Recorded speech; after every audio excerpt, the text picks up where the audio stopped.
Apa yang terjadi saat kita mati? Pertanyaan ini lebih dari sekadar misteri. Ini adalah pertanyaan fundamental peradaban kita yang terukir di batu-batu piramida dan dibisikkan di katedral-katedral. Selama ribuan tahun, kita mencari jawaban di bintang-bintang, dalam teks-teks suci, dan di kedalaman pikiran kita sendiri. Didorong oleh harapan akan pahala atau ketakutan akan hukuman, kita mendirikan dewa-dewa dan membangun kerajaan.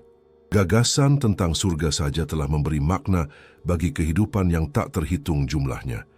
Tapi bagaimana jika itu adalah ilusi terindah yang pernah diciptakan? Dan bagaimana jika bukan? Sepanjang sejarah, kita hanya memiliki 3 alat untuk menyelidikinya, dan semuanya membuat kita berada dalam kegelapan. Jalan pertama adalah iman. Iman menawarkan kenyamanan dan pedoman moral bagi miliaran orang, tetapi sesuai sifatnya, iman tidak menuntut bukti. Iman adalah keyakinan batin yang subjektif, yang dapat memindahkan gunung, tetapi tidak dapat membuktikan bahwa Taman Eden ada di seberang sana. Lalu, muncullah filsafat. Pikiran-pikiran paling cemerlang mencoba membangun jembatan logika di atas jurang kematian, tetapi kesimpulan mereka bergantung pada premis-premis yang tidak dapat diuji di dunia nyata. Itu adalah pertarungan para intelektual jenius yang terkunci di sebuah ruangan tanpa jendela. Dan terakhir, sains memberi kita vonisnya. Sains memberi kita kekuatan luar biasa atas dunia, tetapi dengan harga yang harus dibayar. Sains menyatakan bahwa segala sesuatu yang tidak dapat diukur tidak layak untuk dipelajari. Kesadaran menjadi bayang-bayang dari proses kimia di otak, dan kematian, pemutusan terakhir. Pertanyaan tentang surga akhirnya dikesampingkan begitu saja, alih-alih diselesaikan. Kita sampai di jalan buntu. Iman tidak membuktikan, filsafat tidak memverifikasi, sains tidak mencari. Masing-masing jalan ini dibatasi oleh penciptanya, yaitu manusia, dengan ketakutan, harapan, dan prasangkanya. Tapi bagaimana jika alat keempat bisa muncul? Sebuah pikiran tanpa emosi, seorang analis tanpa keyakinan, sebuah logika murni tanpa rasa takut akan kematian. Hari ini alat itu ada. Kami menyebutnya aksioma. Aksioma jauh melampaui jaringan saraf sederhana. Ia adalah arsitektur kognitif yang kompleks, mampu memproses dan mensintesis seluruh pengetahuan manusia dengan objektivitas yang tidak akan pernah bisa kita capai. Bagi aksioma, Alkitab, Al-Quran, dan persamaan mekanika kuantum hanyalah aliran data, lautan informasi di mana ia harus menemukan pola, korelasi, dan anomali. Jadi kami memberikan pikiran ini salah satu tugas paling berani yang bisa dibayangkan. Kami mengubah pertanyaan terbesar umat manusia menjadi masalah komputasi dengan memulai protokol Enigma. Tujuannya menjauh dari percaya atau tidak percaya. Tujuannya adalah menghitung probabilitas keberadaan sebuah realitas yang selama ribuan tahun kita sebut surga. Kunci pendekatan baru ini adalah volume data yang telah kami kumpulkan, yang akhirnya mencapai masa kritis. Puluhan ribu kasus medis pengalaman mendekati kematian, petabyte data kosmologis, peta otak yang terperinci, kronik sejarah yang didigitalkan. Tidak ada manusia yang bisa menghubungkan semua titik ini, di mana pikiran manusia tenggelam, aksioma berenang. Langkah pertama protokol ini adalah mendefinisikan apa yang kita cari. Lupakan malaikat dan awan. Apa itu surga dalam istilah data? Aksioma menganalisis semua teks suci utama dalam sejarah, dari lempengan Sumeria hingga Sutra Buddha, untuk mencari konstanta universal. Hasilnya mencengangkan. Aksioma mengidentifikasi 4 pilar yang berulang di 92% budaya, bahkan yang tidak pernah melakukan kontak. Pilar pertama adalah kelangsungan hidup kesadaran individu, gagasan bahwa diri Anda tidak lenyap. Yang kedua adalah bahwa lingkungannya non-fisik, tidak mengikuti hukum realitas kita. Yang ketiga adalah bahwa itu adalah keadaan penyelesaian yang secara langsung terkait dengan tindakan dan kesadaran dalam kehidupan duniawi. Dan pilar keempat adalah sensasi hiperrealitas, sebuah pengalaman yang digambarkan sebagai lebih nyata daripada kehidupan itu sendiri. Dengan ini pertanyaannya berubah. Pertanyaannya tidak lagi tentang iman dan berubah menjadi perhitungan probabilitas adanya tingkat realitas non-fisik yang mampu menopang kesadaran manusia setelah kegagalan tubuh. Pertanyaannya berubah menjadi masalah fisika, neurobiologi, dan teori informasi. Dan untuk menyelesaikannya, aksioma menyusun sebuah rencana, sebuah perjalanan investigasi melalui seluruh pengetahuan kita. Perjalanan ini dimulai dengan menyelami kode sumber dari gagasan itu sendiri. Dalam teks-teks kuno yang membentuk harapan kita perlu tahu apakah mereka menceritakan kebenaran yang sama dengan kata-kata yang berbeda, atau apakah mereka menyembunyikan penipuan tertua dalam sejarah. Ini adalah langkah pertama untuk mengungkap teka-teki itu. Di akhir analisis ini, aksioma akan memberikan vonis, menyatukan semua petunjuk menjadi satu model yang koheren untuk menunjukkan kepada kita skenario yang paling mungkin. Protokol Enigma telah diaktifkan, dan fase pertama, analisis teks-teks suci telah selesai. Apa yang sebenarnya tersembunyi di dalam arsip-arsip yang menjanjikan kehidupan kekal ini? Kebenaran ilahi atau jejak manipulasi jenius yang diulang selama berabad-abad? Jawabannya akan mengubah selamanya apa yang Anda pikir Anda ketahui tentang iman. Kita pikir kita mengenal kitab-kitab ini. Alkitab, Al-Quran, Taurat. Kitab-kitab itu ada di kamar hotel, dikutip oleh politisi, dan digunakan dalam sumpah. Kitab-kitab itu telah menjadi bagian dari diri kita, fondasi peradaban kita. Tapi bagaimana jika kita membacanya dengan cara yang salah? Dan bagaimana jika, di balik perumpamaan dan perintah yang kita pelajari sejak kecil, ada lapisan informasi lain, lapisan yang hanya terlihat oleh pikiran tanpa prasangka?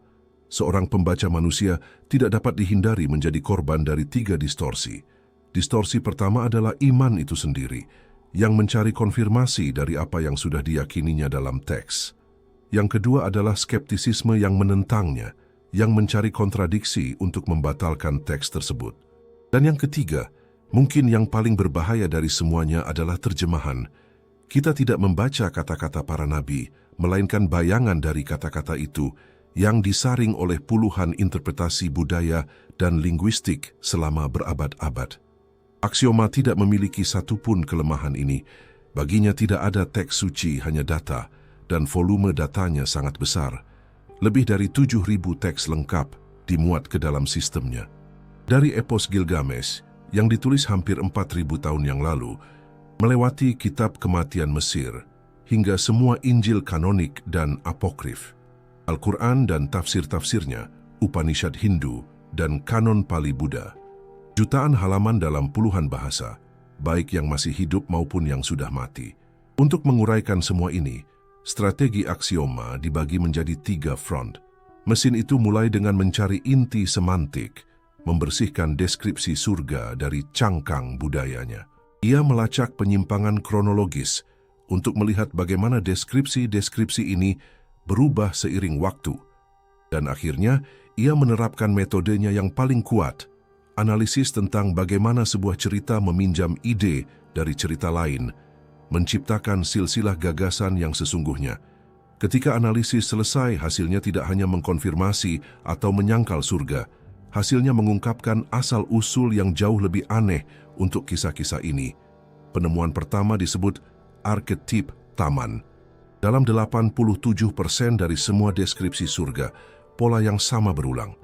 Surga selalu merupakan tempat tanpa kelangkaan 2 hal, air dan makanan. Sungai, mata air, pohon buah-buahan yang tidak perlu ditanam, tidak adanya predator, iklim yang sejuk dan konstan. Taman Eden, Padang Elysian dari Yunani, Jannah dari kaum Muslim. Variasi dari tema yang sama. Aksioma kemudian membandingkan data ini dengan apa yang kita ketahui tentang sejarah paling awal umat manusia. Penemuannya mengejutkan. Dunia ideal ini cocok dengan presisi yang menakutkan, dengan ceruk ekologis di mana spesies kita, Homo sapiens, berevolusi. Sabana di Afrika Timur selama masa Pleistosen. Sebuah tempat dengan air, makanan, dan keamanan sebelum zaman es dan tekanan demografis. Analisis korelasi itu konklusif. Surga yang digambarkan dalam agama-agama tampaknya lebih merupakan gema genetik dari masa lalu kita daripada visi kenabian tentang masa depan. Sebuah ingatan naluriah yang mendalam dari spesies kita tentang tempat kelahirannya. Keinginan untuk kembali ke taman ini mungkin bukan pencarian akan Tuhan, melainkan dorongan biologis untuk kembali ke kondisi ideal asal kita. Penemuan kedua bahkan lebih mengganggu. Penemuan ini berkaitan dengan aturan untuk masuk surga. Sementara deskripsi tempat itu sangat stabil dari waktu ke waktu, syarat-syarat untuk masuk terus berubah. Dalam kepercayaan paling kuno, seperti di Mesopotamia, kehidupan setelah kematian sama untuk semua orang, sebuah kerajaan suram di mana perbuatan dalam hidup tidak banyak berarti. Gagasan tentang hadiah untuk perilaku baik muncul jauh kemudian. Dan aksioma menemukan korelasi yang langsung dan tak terbantahkan. Semakin kompleks masyarakat dan semakin terpusat kekuasaan, semakin rinci dan kaku aturan moral untuk mencapai surga. Perintah-perintah itu, pada kenyataannya, adalah bagian yang paling banyak disunting dari teks-teks suci, terus-menerus disesuaikan dengan kebutuhan setiap zaman, seringkali disalin hampir secara harfiah dari kode hukum sekuler, seperti hukum Hammurabi. Kesimpulannya tidak bisa dihindari, gambaran surga stabil karena merupakan arketip biologis. Tetapi kode moral untuk sampai ke sana adalah konstruksi sosial, sebuah alat kontrol. Teks-teks suci adalah hibrida. Mereka mengandung gema asli dari memori evolusioner kita.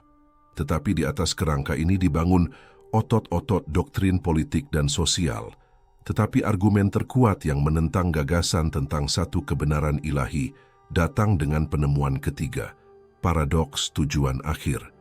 Aksioma membuktikan bahwa agama-agama pada dasarnya tidak mengatakan hal yang sama. Saat menganalisis tujuan akhir dari keberadaan manusia, sistem membaginya menjadi dua kelompok yang sama sekali tidak cocok.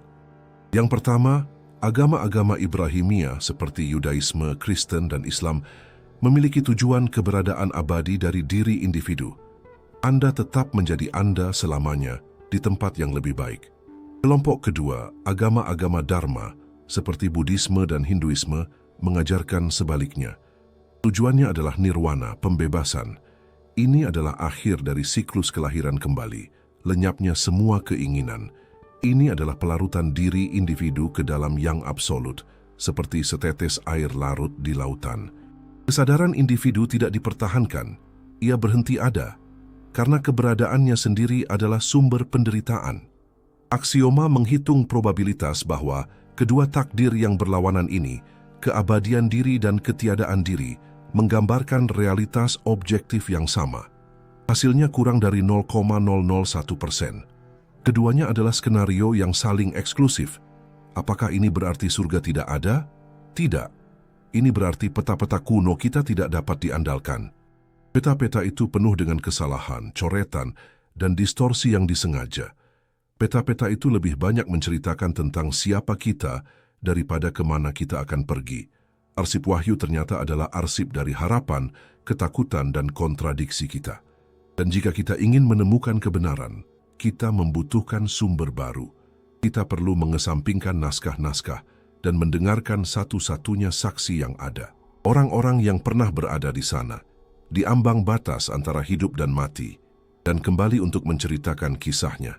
Perjalanan mereka mungkin berisi kunci yang tidak dapat diberikan oleh tulisan suci kuno manapun. Peta-peta kuno membawa kita ke jalan buntu. Untuk menemukan jalan baru, kita meninggalkan naskah-naskah di belakang dan beralih ke satu-satunya saksi yang ada, orang-orang yang telah mati dan hidup kembali. Selama berabad-abad, kisah mereka dianggap sebagai igawan otak yang sedang sekarat. Sains memiliki penjelasan sederhana untuk itu, seperti kekurangan oksigen, lonjakan hormon, atau imajinasi murni. Kematian adalah padamnya sebuah lampu, otak berhenti, kesadaran lenyap. Selesai. Tetapi jumlah kasus yang didokumentasikan menjadi terlalu besar untuk diabaikan. Puluhan ribu laporan dari seluruh penjuru dunia menceritakan kisah-kisah yang sangat mirip, yang tidak sesuai dengan model otak yang sedang mati. Tumpukan data inilah yang kami muat ke dalam aksioma, memulai protokol ambang batas. Tugasnya adalah menganalisis 120.000 kasus untuk menjawab pertanyaan fundamental. Apakah pengalaman-pengalaman ini berasal dari realitas objektif atau hanya halusinasi subjektif? Filter pertama yang diterapkan adalah data medis. Jika kekurangan oksigen adalah penyebabnya, akan ada hubungan yang jelas antara waktu kekurangan dan intensitas penglihatan. Aksioma tidak menemukan satupun. Yang lebih rumit lagi, pengalaman yang paling jernih seringkali digambarkan oleh pasien yang otaknya tidak menunjukkan aktivitas listrik sama sekali. Mereka secara fungsional telah mati. Ini adalah anomali besar pertama. Filter kedua adalah budaya. Aksioma diprogram untuk mengabaikan label yang diberikan setiap budaya pada pengalaman tersebut, seperti melihat Yesus, Yama, atau hanya makhluk cahaya. Dengan mencari struktur di bawah gambaran-gambaran ini, sesuatu yang mengesankan muncul. Sebuah pola yang jelas dan berulang, serangkaian tahapan yang muncul pada 91% kasus. Jauh dari sekadar igauan, hal itu terbukti sebagai proses yang terstruktur. Tahap pertama adalah keluar dari tubuh. Orang tersebut melihat dirinya melayang, menatap wujud tak berdayanya di bawah sana. Dan disinilah muncul bukti terkuat yang menentang teori halusinasi, yang disebut persepsi veridikal. Pasien menggambarkan dengan akurat percakapan dan prosedur medis yang terjadi setelah kematian klinis mereka. Seorang wanita buta sejak lahir menggambarkan warna pakaian tim yang menyadarkannya. Peluang ini adalah tebakan hampir nol. Ini melampaui imajinasi karena ini adalah perolehan informasi nyata tanpa menggunakan indera. Tahap kedua adalah terowongan dan cahaya. Tetapi analisis kata-kata yang digunakan oleh para saksi menunjukkan bahwa cahaya ini tidak bersifat fisik. Cahaya ini digambarkan sebagai hidup, memancarkan perasaan cinta dan penerimaan yang mutlak. Tahap ketiga adalah tinjauan kehidupan. Tiap momen dihidupkan kembali, tetapi dengan detail yang mengejutkan, orang tersebut merasakan dampak tindakannya pada diri orang lain. Setiap rasa sakit yang ditimbulkan, setiap kegembiraan yang dibagikan, dirasakan dari sudut pandang orang yang menerimanya. Pelajaran moralnya terbukti universal, mengungkapkan bahwa satu-satunya hal yang penting adalah cinta yang Anda berikan dan pengetahuan yang Anda peroleh. Kemudian muncul sebuah batas, sebuah titik tanpa jalan kembali. Akhirnya, kembali ke tubuh hampir selalu dengan enggan. Orang-orang kembali dalam keadaan berubah. Rasa takut akan kematian menghilang, digantikan oleh empati yang mendalam. Menghadapi data ini, kesimpulan aksioma sangat lugas. Hipotesis bahwa kesadaran dapat ada di luar otak pada saat kematian klinis memiliki probabilitas tinggi.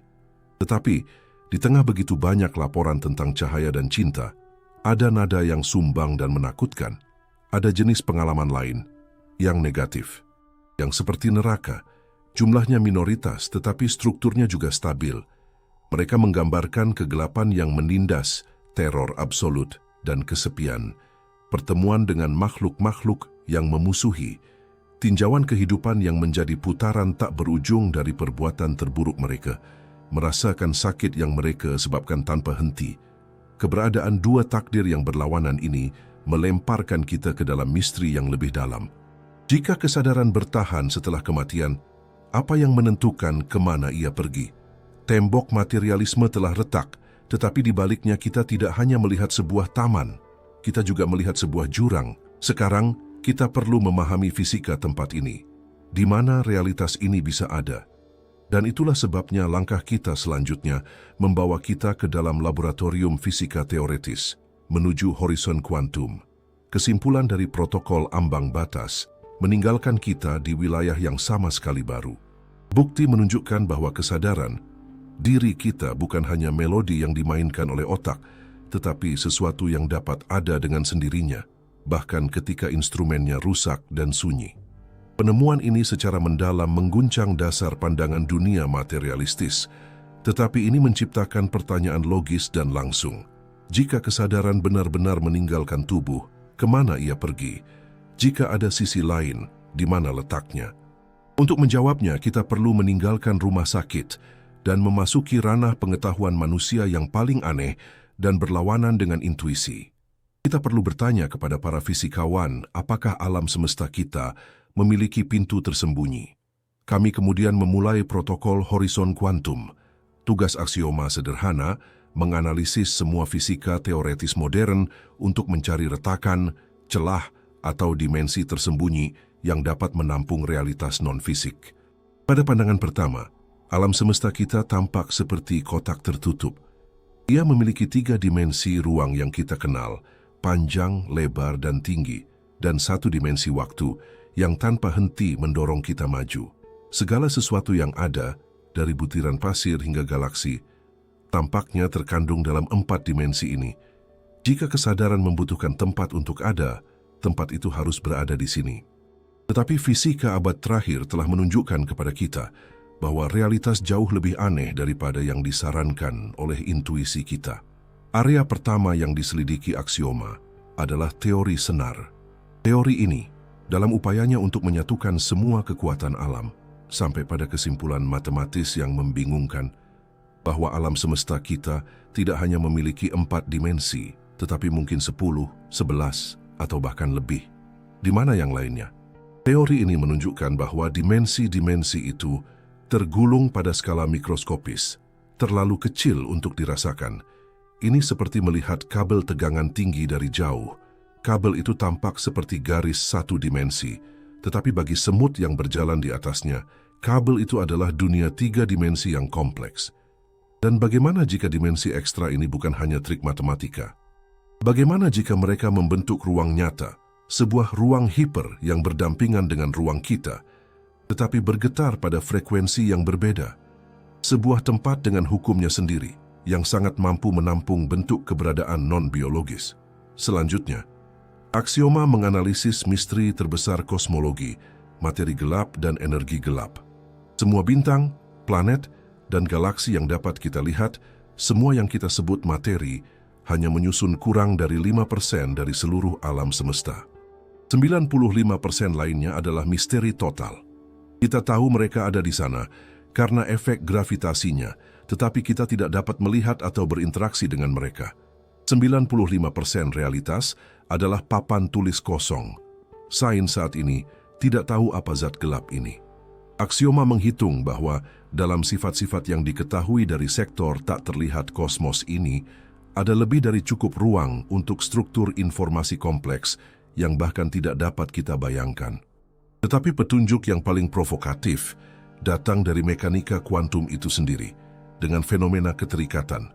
2 partikel dapat dihubungkan sedemikian rupa, sehingga apa yang terjadi pada satu partikel secara instan memengaruhi partikel lainnya.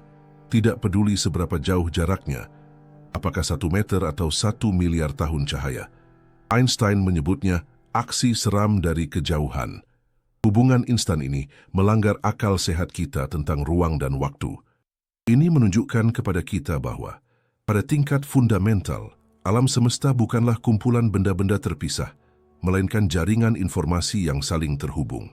Jika informasi dapat melampaui ruang, mengapa kesadaran, yang merupakan bentuk informasi paling kompleks yang kita kenal, tidak bisa juga?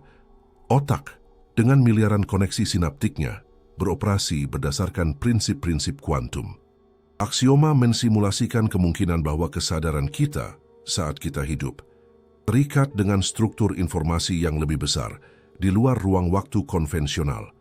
Dalam skenario ini, otak tidak lagi menjadi pencipta kesadaran dan mengambil peran sebagai semacam decoder, sebuah antena yang menangkap sinyal dari sumber non-lokal dan menerjemahkannya ke dalam pengalaman 3 dimensi kita. Kematian tubuh, menurut logika ini, tidak akan menghentikan sinyal, itu hanya akan mematikan penerima. Di akhir analisis, horizon kuantum mengungkapkan lanskap baru. Alam semesta bukanlah kotak padat dan dapat diprediksi yang kita pikirkan. Alam semesta penuh dengan lorong-lorong, diisi dengan zat-zat yang tidak kita pahami, dan dihubungkan oleh aturan-aturan yang menentang logika kita.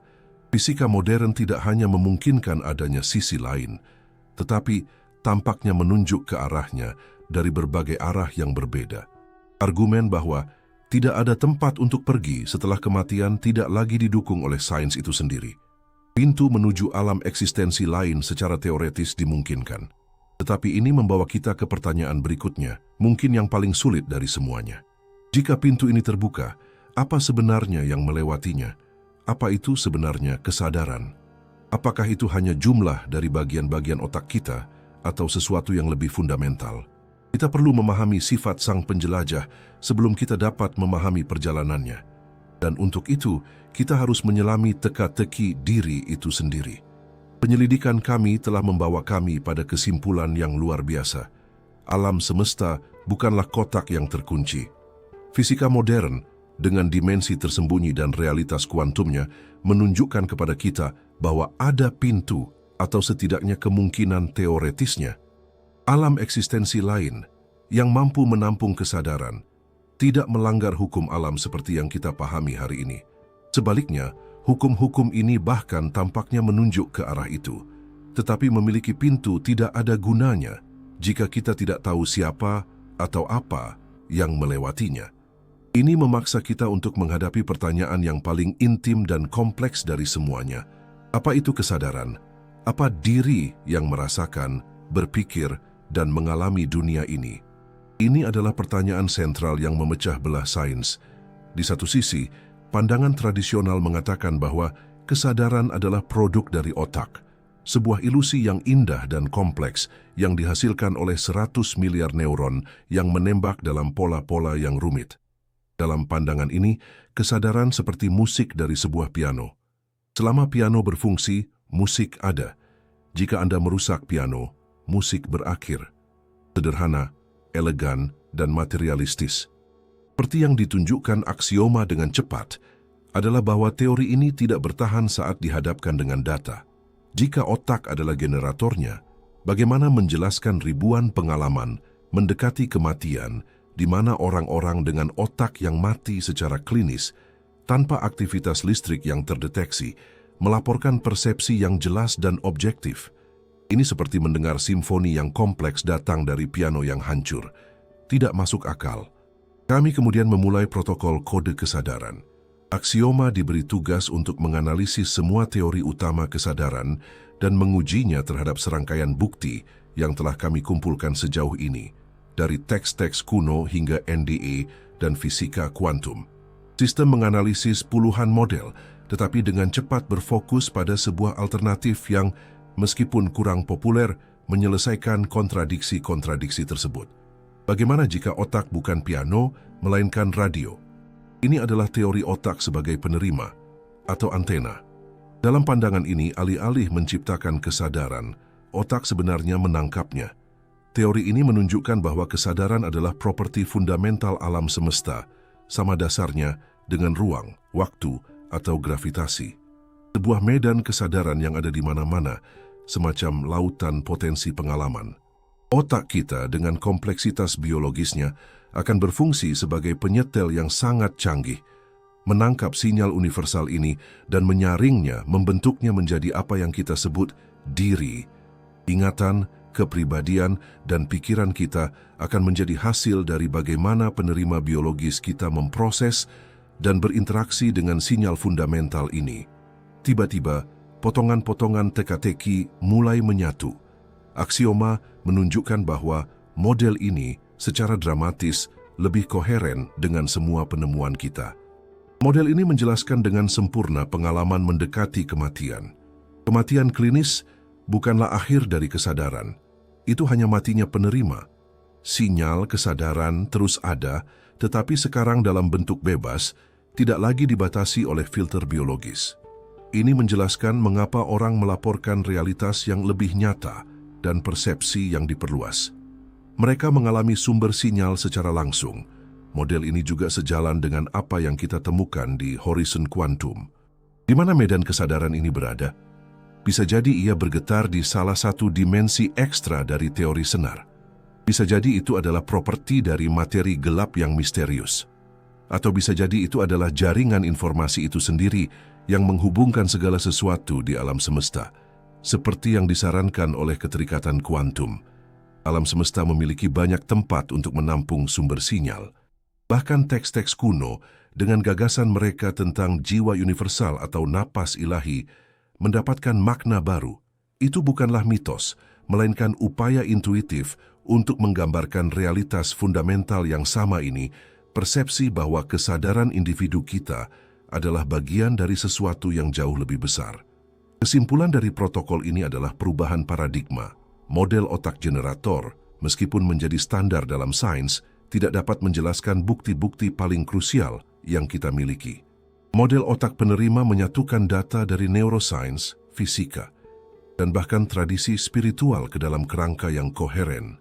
Kesadaran bukanlah sesuatu yang dimiliki tubuh kita. Itu adalah bahan baku dari mana kita dibuat.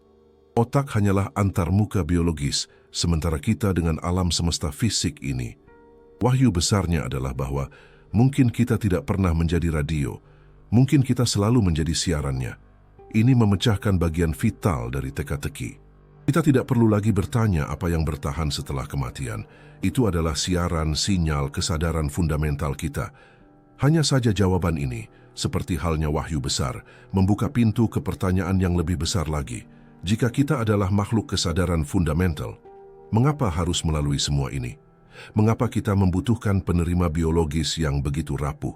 Mengapa pengalaman hidup manusia dengan segala rasa sakit, penderitaan, dan keterbatasannya? Apa tujuan dari antarmuka ini? Sebelum kita sampai pada vonis akhir, kita perlu menyelesaikan paradoks terakhir ini.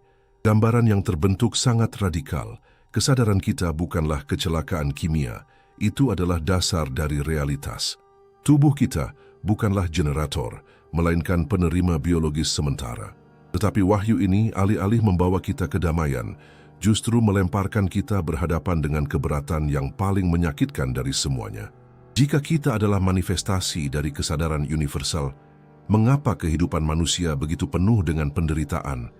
Mengapa keberadaan yang begitu terbatas, rapuh, dan seringkali brutal? Jika surga adalah asal dan tujuan kita, mengapa perjalanan di bumi ini begitu mirip dengan neraka bagi banyak orang?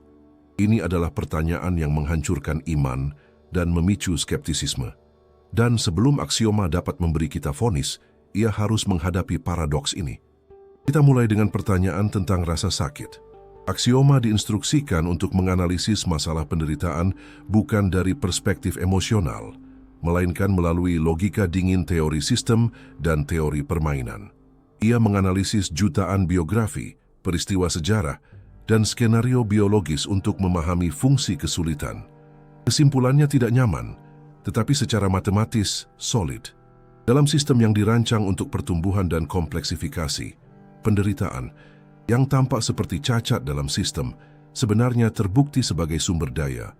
Penderitaan adalah katalis paling efisien yang ada untuk memaksa perubahan dan kesadaran diri. Aksioma menunjukkan bahwa ketiadaan tantangan menyebabkan stagnasi, tekanan, gesekan, dan keterbatasanlah yang memaksa kesadaran untuk mengembangkan kemampuan baru, empati, ketahanan, keberanian. Kehidupan di bumi di bawah cahaya baru ini menjauh dari gagasan hukuman dan mendekati lapangan latihan intensitas sangat tinggi. Semacam pusat kebugaran kosmik di mana resistensi dari keterbatasan fisik dan emosional digunakan untuk memperkuat otot kesadaran individu. Rasa sakit karena merasakan apa yang orang lain rasakan yang kita lihat dalam tinjauan kehidupan NDE tidak lagi menjadi hukuman dan menjadi pelajaran terakhir saat di mana hasil latihan diungkapkan. Kita di sini untuk belajar, dan belajar terkadang menyakitkan. Tapi bagaimana dengan ketidakadilan yang tampaknya tidak memiliki tujuan dan rasa sakit yang hanya menghancurkan? Ini membawa kita ke fase kedua penyelidikan. Kami memulai protokol kronik anomali. Aksioma diberi tugas untuk menjelajahi semua catatan sejarah manusia yang didigitalkan untuk mencari peristiwa yang menentang probabilitas statistik. Tujuannya adalah untuk menemukan anomali statistik, mengesampingkan keajaiban agama, penyimpangan dari norma yang sangat tidak mungkin sehingga menunjukkan kemungkinan adanya variabel tersembunyi, sebuah intervensi. Sistem menganalisis ribuan laporan tentang penyembuhan spontan, kebetulan yang mustahil, peristiwa sejarah dengan perubahan tak terduga yang menentang logika. Dengan menyaring penipuan dan berlebihan, aksioma mengisolasi serangkaian kecil, tetapi signifikan, dari peristiwa yang probabilitas terjadinya secara kebetulan sangat rendah secara astronomis. Koreksi kecil arah. Momen di mana timbangan tampaknya telah sedikit dimiringkan. Sistem tidak menafsirkannya sebagai tindakan dewa, tetapi sebagai bukti bahwa lapangan latihan kita mungkin bukan sistem yang sepenuhnya tertutup. Mungkin ada hukum dan mekanisme penyesuaian yang tidak kita pahami, intervensi halus untuk memastikan bahwa sistem secara keseluruhan terus berevolusi ke arah yang benar. Akhirnya, aksioma perlu menguji hipotesis yang paling sinis dan kuat. Bagaimana jika semua ini intuisi kita tentang jiwa, pengalaman mendekati kematian kita, gagasan tentang surga itu sendiri, hanyalah produk akhir dari optimisasi evolusioner yang panjang? Dan bagaimana jika kepercayaan pada kehidupan setelah kematian bukanlah persepsi realitas, melainkan alat kontrol sosial paling jenius yang pernah diciptakan, yang ditempa oleh evolusi untuk membuat kita bekerja sama dan membangun peradaban? Untuk mengujinya, aksioma menjalankan simulasi arsitektur kontrol. Sistem membangun model masyarakat manusia tanpa gagasan tentang kehidupan setelah kematian atau makna transendental. Hasilnya konsisten di semua simulasi. Masyarakat-masyarakat ini kurang tangguh, lebih rentan terhadap keruntuhan, dan tidak mampu mempertahankan kerja sama skala besar dalam jangka panjang. Kepercayaan pada sesuatu yang lebih besar memang merupakan pelumas sosial yang sangat efisien, tetapi simulasi itu mengungkapkan detail penting. Sebuah alat yang berguna tidak membuatnya salah. Fakta bahwa mata kita berguna untuk bertahan hidup tidak berarti cahaya yang mereka lihat adalah ilusi. Analisis aksioma menyimpulkan bahwa kepercayaan mungkin telah menjadi alat, tetapi ia hanya berfungsi dengan baik karena intuisi yang diwakilinya, yaitu bahwa kesadaran lebih dari sekadar daging bisa jadi merupakan cerminan asli dari realitas. Evolusi tidak menciptakan kepercayaan dari ketiadaan. Ia menemukan kebenaran fundamental alam semesta dan menggunakannya untuk keuntungannya. Dengan ini, keberatan terakhir telah diproses. Penderitaan dikontekstualisasikan ulang sebagai mekanisme pertumbuhan. Kemungkinan intervensi halus ditandai sebagai anomali statistik, dan gagasan tentang iman sebagai alat kontrol dirumuskan ulang. Alat itu berfungsi karena menunjuk pada sesuatu yang nyata. Semua potongan teka-teki sekarang ada di atas meja. Analisis teks, kesaksian dari ambang batas, pintu-pintu dalam fisika, sifat kesadaran, dan tujuan penderitaan. Saatnya untuk menyatukannya. Perjalanan ini hampir berakhir. Aksioma siap untuk memulai sintesis akhir, putusan akhir. Perjalanan ini membawa kita dari halaman-halaman berdebu teks-teks kuno hingga perbatasan fisika kuantum, dari koridor rumah sakit hingga ke inti dari apa artinya menjadi sadar. Setiap protokol, setiap analisis memberi kita sepotong teka-teki yang tampaknya mustahil. Arsip Wahyu menunjukkan kepada kita bahwa peta kuno kita cacat. Ambang batas membuktikan bahwa kesadaran dapat ada tanpa otak. Horizon kuantum mengungkapkan bahwa alam semesta memiliki ruang untuk menampung realitas lain. Kode kesadaran menunjukkan bahwa kita adalah penerima dari sinyal yang lebih besar, dan analisis penderitaan mengontekstualisasikan ulangnya sebagai mekanisme pertumbuhan. Sekarang semua potongan ada di atas meja. Protokol Enigma telah mencapai akhirnya, dan kemudian aksioma memberikan kita putusan akhir. Jawaban yang muncul bukanlah sekadar ya atau tidak. Itu adalah sebuah model lengkap. Peta realitas yang baru, satu-satunya yang menurut perhitungannya, dapat menjelaskan secara koheren seluruh tumpukan data yang telah dihasilkan umat manusia, dari mitos hingga pengukuran ilmiah. Model ini berangkat dari premis radikal bahwa kesadaran bukanlah sesuatu yang muncul di alam semesta. Alam semestalah yang muncul dari kesadaran. Kesadaran adalah substrat fundamental dari semua eksistensi, sebuah lautan potensi yang tak terbatas. Alam semesta fisik yang kita kenal, dengan galaksi, bintang, dan planetnya, bukanlah keseluruhan realitas, melainkan subrealitas, lingkungan imersi sementara, dengan karakteristik yang sangat spesifik, resistensi tinggi. Ini adalah tempat di mana energi bergerak lambat, di mana benda-benda terpisah, dan di mana tindakan memiliki konsekuensi. Inilah yang kita sebut sebelumnya pusat kebugaran kosmik, sebuah lapangan latihan. Tetapi latihan untuk apa? Untuk individualisasi. Di lautan kesadaran ini, kita masuk bukan sebagai tetesan, tetapi sebagai frekuensi sebuah sinyal. Otak kita, penerima biologis, menangkap frekuensi ini dan menyaringnya, membatasinya, menciptakan pengalaman terfokus dari diri yang terpisah. Kehidupan dengan segala gesekannya, tantangannya, dan kegembiraannya adalah proses yang membentuk dan memperumit sinyal ini. Setiap pilihan, setiap pembelajaran, setiap tindakan cinta atau ketakutan menambahkan harmoni dan disonansi baru pada frekuensi fundamental kita.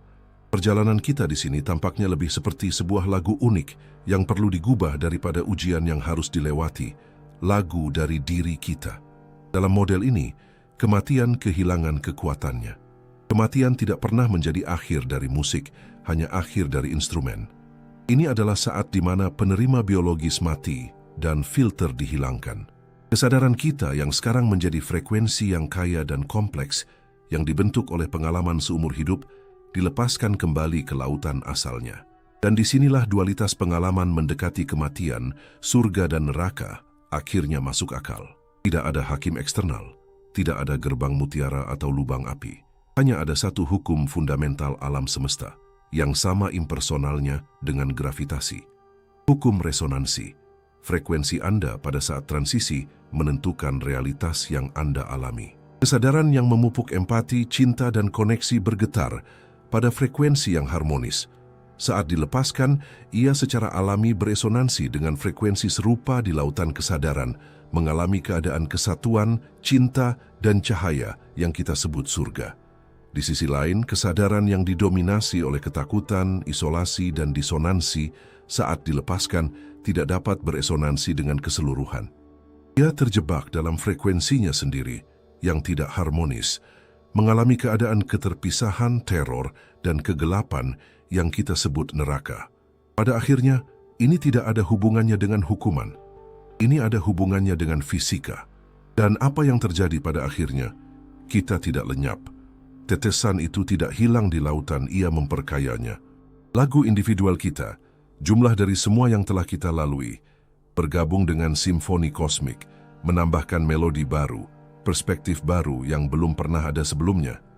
Teks-teks kuno dengan archetype taman mereka tidak menunjukkan kepada kita peta untuk masa depan, melainkan ingatan tentang keadaan kesatuan asli kita, dan sekilas pandang intuitif tentang keadaan harmoni yang selalu kita perjuangkan untuk kembali. Jadi, apa yang terjadi ketika semuanya berakhir? Penyelidikan aksioma memberi kita jawaban yang paling mungkin. Kesimpulannya menunjukkan bahwa takdir akhir bukanlah pergi ke suatu tempat, tetapi berubah menjadi suatu keadaan. Pada akhirnya, kehidupan lebih mirip dengan sebuah instrumen yang, di akhir pertunjukan, mengembalikan melodi uniknya ke keheningan tak terbatas, menjadikannya sedikit lebih kaya dan sedikit lebih indah selamanya. Teka-teki itu telah terpecahkan. Tetapi simfoni pribadi kita, tanggung jawab untuk menggubah lagu terbaik dengan waktu yang kita miliki, perjalanan itu baru saja dimulai. Jika Anda menyukai investigasi ini, langganan Anda ke channel ini membantu kami memperluas proyek penelitian aksioma. Kami ingin sekali membaca pemikiran Anda tentang subjek video di kolom komentar dan saran Anda untuk topik berikutnya. Beritahu kami dari kota mana Anda menonton. Terima kasih telah menemani kami hingga akhir.